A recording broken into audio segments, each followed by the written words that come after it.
이별주전 사무총장님을 큰 박수로 맞이합니다.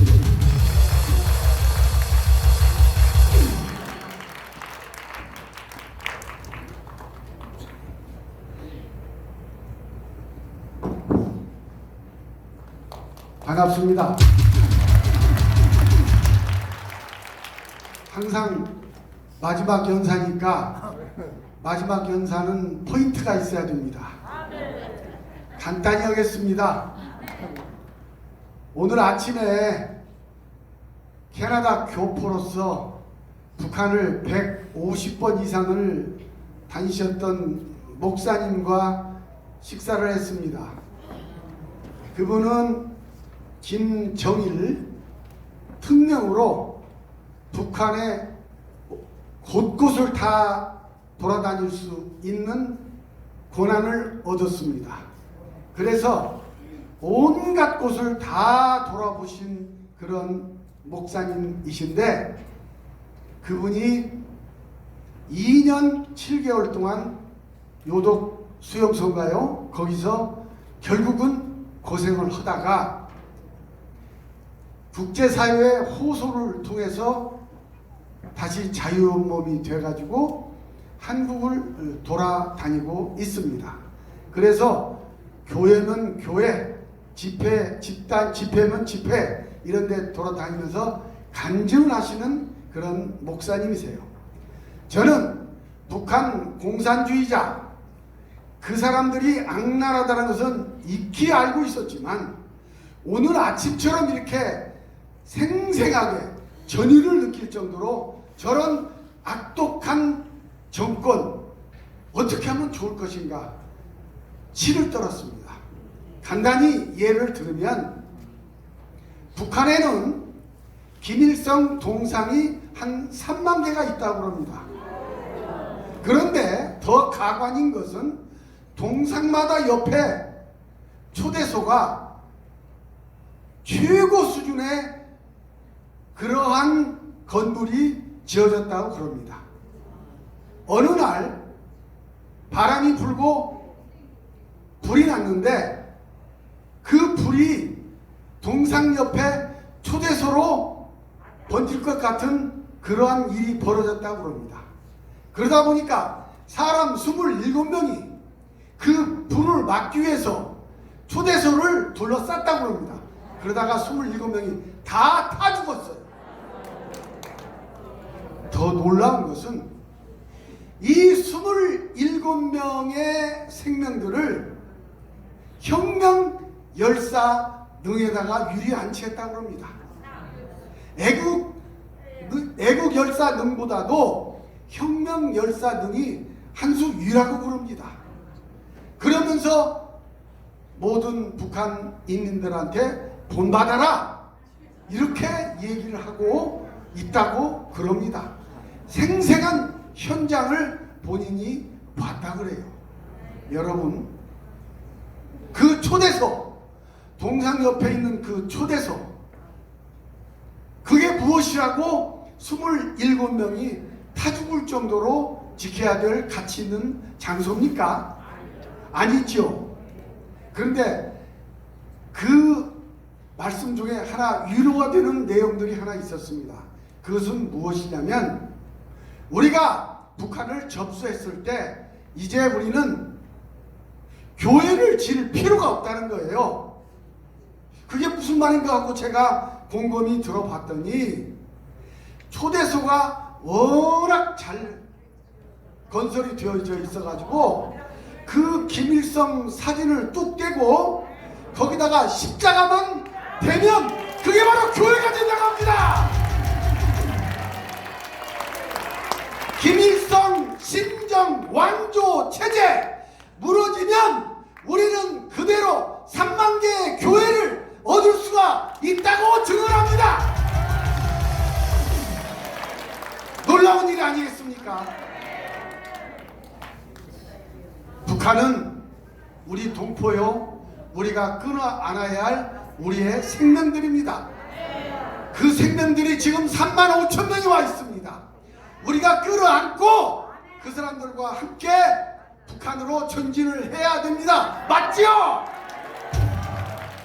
그런데 북한의 그 3만 5천 명의 우리의 동포들, 우리의 국민이 지금 찬밥 신세를 넘어서 목숨까지도 어찌할 수 없는 상황까지 도래하고 있는 것입니다.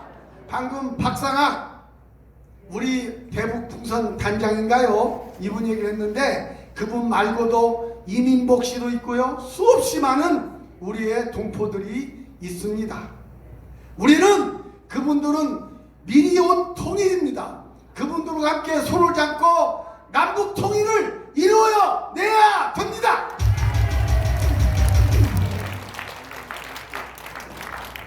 저는 오늘 역사 얘기 몇 마디만 여러분들한테 강의하고 하단할까 합니다. 청와대 광약교회 국민대에서도 여기 보니까 많은 분들이 저 안면이 있는 분들이에요. 그러죠? 그때 제가 제법 교육을 시켰죠? 현대사 교육을 시켰죠? 오늘 몇 마디 말씀드리겠습니다.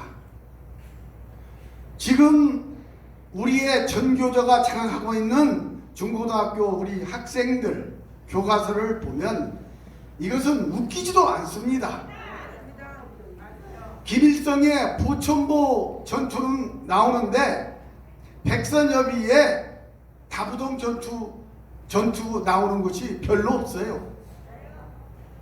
보천보 전투가 무슨 전투인지 여러분 아십니까? 보천보 전투는 김일성이가 마적대 생활을 할 때 당시 파출소 하나를 습격을 했어요. 그래서 민간인 5명인가를 살해를 했습니다. 그게 독립운동이라는 거예요. 그게 보천보 전투가 김일성이를 아주 추앙할 만한 대단한 항일 운동이었다고 이렇게 북한이 얘기했는데 그것을 가감없이 우리 아이들 교과서에다가 이걸 실어놓고 있습니다. 이런 비극적인 이런 썩어빠진 교육이 어디가 있습니까? 그런데 우리 백선엽 장군이 목숨 걸고 쟁취한 다부동 전투, 낙동강 전투 이것은 기술한 교과서가 별로 없습니다. 이게 오늘날 정교조 교육이고 주사파 교육인 것입니다. 여러분 내용을 저 좀 들어가 볼까요? 이승만이 얼마나 위대한 인물인지 한번 내용을 들어가 볼까요? 이승만이 매국노입니까? 이승만이 미국의 앞잡입니까? 이승만을 끌어내리기 위해서 미국은 무려 6.25 전쟁 기간에 3번의 쿠데타를 음모를 했습니다. 이승만 끌어내리기 위해서 하도 말을 안 들으니까 자세한 얘기는 여기서 할 수 없고 이 정도로 이승만은 미국이 싫어했고 미국의 그러한 전략에 맞서서 싸웠던 사람이 바로 이승만입니다. 오직 이 대한민국을 지키기 위해서 미국과 싸웠던 사람이 바로 이승만입니다. 이승만이 1948년 8월 15일 대한민국을 열었습니다. 당시에 대한민국 어떤 나라였습니까? 외세에 의해서 외세에 의해서 해방이 되었습니다. 또 외세에 의해서 남북 분단이 되었습니다. 절대적인 빈곤국가 그리고 압도적인 농업국가였습니다. 민주주의 경험은 한 번도 없었습니다. 국가 자체가 내란 상태였습니다. 국가 권력이 침투하는 곳이 대부분이었고 남노당과 빨치산 빨갱이들이 날뛰던 당시의 대한민국, 제가 판단하기에 이승만이 나라를 망해먹지 않고 석가래라도 걸쳐서 대한민국 국호만이라도 유지하고 있었던 그것 자체가 기적이었습니다. 이런 이승만을 일제 미제 앞잡이라고요? 그리고 미국의 모든 말을 그대로 들어선 미국의 스파이라고요? 이게 지금 정교조 주사파 선생들이 학생들한테 가르치고 있는 내용입니다. 여러분, 이승만이 없었다면 대한민국은 없었습니다. 이승만의 가치를 제대로 세상에다가 공포한 목사님이 있는데 그분이 바로 전광훈 목사님입니다.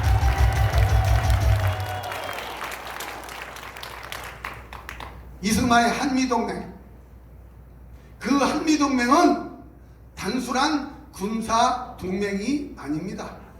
그 한미동맹은 가치동맹이기도 합니다.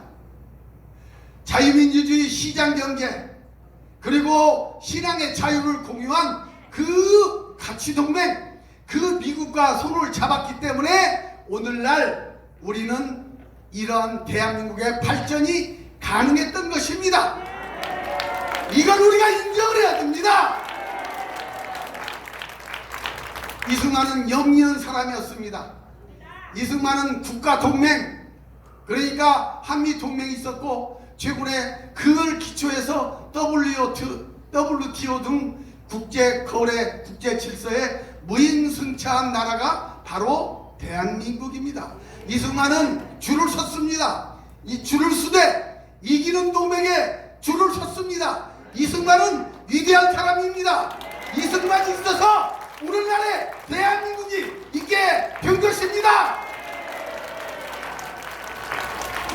그런데 이승만이 미국 제국주의 앞잡이라고요? 이런 말도 안 되는 그러한 이 문재인 정권, 이것 하나만 하더라도 문재인은 방금 우리 대수천 대표님께서 말씀하신 것처럼 탄핵되고 끌어내려와야 됩니다.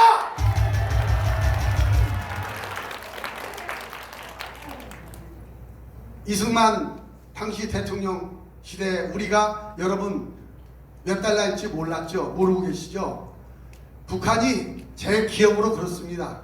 북한이 89달러 정도 됐습니다. 우리가 72달러였고요. 인도가 52달러였습니다. 제 기억으로 그렇습니다. 다시 말하면 당시 북한이 우리보다도 상황이 나았습니다. 그래 이승만의 그러한 건국정신을 받아들여서 박정희의 부국정신이 발휘하게 되고 오늘날은 여러분도 잘 알다시피 3만 달러 세계 10위권 강대국이 됐습니다.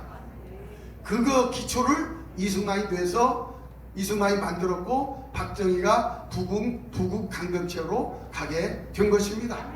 1960년도에 필리핀의 그 생산량이 한 400달러였습니다. 우리는 근처에도 가지 못했어요. 박정희는 필리핀을 따라잡는 것을 중간 목표로 뒀어요. 그런데 오늘날 그 필리핀 우리보다도 훨씬 못 살고 거기에 있는 여대생들이 우리 대한민국에 와서 가정부를 하려고 노력하고 있는 그런 나라가 됐습니다. 이 위대한 대한민국을 왜 문재인은 망조들이려고 하는 것입니까? 이건 잘못된 것입니다. 1946년 금방 끝내겠습니다. 1946년 10월 대구 폭동이 있었습니다. 미 군정이 거기에 주동자들을 다 끌어내서 처단했습니다. 1948년 제주 4.3 사태, 김달삼이가 앞장섰던 제주 4.3 사태, 그 당시에 부활해두면 모든 사람을 다 끌어냈습니다. 1948년 10월 여순 반란 사건, 그 남로당 빨치산 다 끌어내렸습니다. 여러분 뒤집어서 한번 생각해 봅시다. 정말 이 대목은 굉장히 중요한 내용입니다. 1년 후에 있었던 6.25 전쟁 때 만약에 여순 사건 때 빨갱이 남로당, 제주 4.3 사건 빨갱이 남로당, 40년 대구 폭동 때 빨갱이 남로당 처단하지 않았다면 6.25 때 대한민국은 안에서 빨갱이들이 발언을 함으로 말미암아 존재할 수가 없었던 것입니다. 여순 사건 때 지창수라는 그러한 상사가 반란을 일으켰는데요. 위에 있는 상관들 다 죽이고 상사가 반란을 일으켰습니다. 이 사람 연설 생생합니다. 기록에 다 나와 있습니다. 뭐라고 하는지 아십니까? 48년입니다. 48년 10월입니다. 여러분 1950년 6월 25일 2년도 안 된 시기에 이 지창수 반란군 교수가 한 말 뭐라고 하는지 아십니까? 우리는 제주 4.3 사건 제주도에 갈 수가 없다. 반란을 진압으로 갈 수가 없다. 왜냐? 북한에서 지금 우리의 우군 세력들이 남하하고 있다. 따라서 우리는 독상을 해야 된다. 내 말이 맞소 틀렸소 선동을 해가지고 여순 반란 사건을 일으키게 된 것입니다. 이게 역사입니다. 당시 이런 사람들을 이승만 정부에서 일망타진 않았다면 6.25 때 결국은 안에서 칼을 가지고 반란하는 그 세력들 때문에 결국은 유엔이 아무리 도와주고 국군이 아무리 잘 싸웠어도 우리는 나라를 지킬 수가 없었던 것입니다. 여러분, 이것이 정확한 역사입니다. 이걸 우리 후손들한테 우리가 알려주고 교육시켜야 됩니다. 여러분, 또 다음에 제 2탄을 얘기하겠습니다. 감사합니다.